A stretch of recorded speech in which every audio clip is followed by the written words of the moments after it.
Welcome back to our channel CR studios. This is Latha news talks.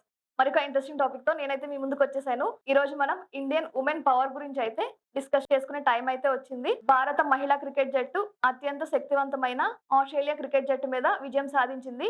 ఇది ఒక చారిత్రకమైన విజయం అని కూడా చెప్పవచ్చు. ఇండియా ఆస్ట్రేలియా వేసిన టాస్ లో ఇండియా విన్ అయింది. ఇండియా ముందుగా బ్యాటింగ్ అయితే చూస్ చేసుకుంది.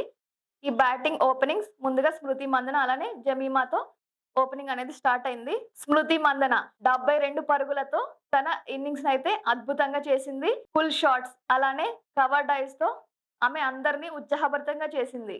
జమీమా 127 పరుగులు చేసింది.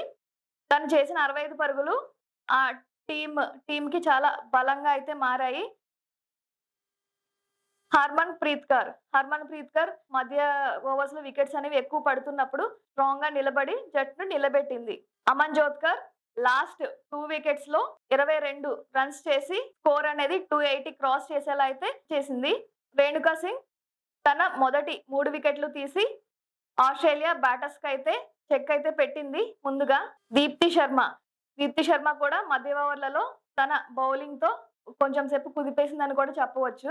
అలానే జమీమా అండ్ హర్మన్ ప్రీత్ వీళ్ళిద్దరూ కూడా మంచి అద్భుతమైన ఫీల్డింగ్ తో అక్కడ ఒక మంచి డైరెక్షన్ అయితే ఇచ్చారు. జమీమా క్యాచ్ కూడా అక్కడ అందరినీ ఆశ్చర్యపరిచింది. ఈ లాస్ట్ 2 అవర్స్ లో 18 పరుగులు చేయాలన్నప్పుడు ప్రేక్షకులందరూ కూడా చాలా ఉత్కంఠగా చాలా టెన్షన్ గా అయితే చూశారు. ఈ గెలుపు తర్వాత అక్కడ మొత్తం స్టేడియంలో ఇండియన్స్ అందరూ ఇండియా అంటూ పెద్దగా గర్జన చేశారు. అక్కడంతా ఒక ఉల్లాసవంతమైన వాతావరణం అయితే ఏర్పడిపోయింది.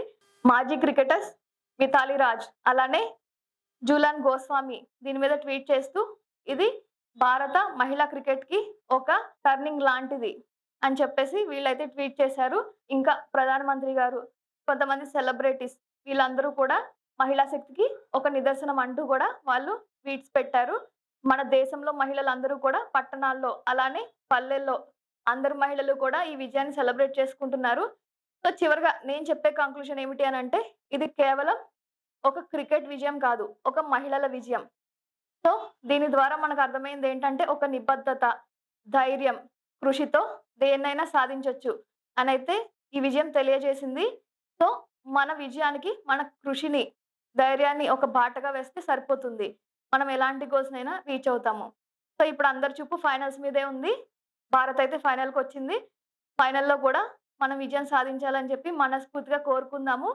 అలానే అందరూ జై ఇండియా అంటూ నినాదాలు పలుకుదాము.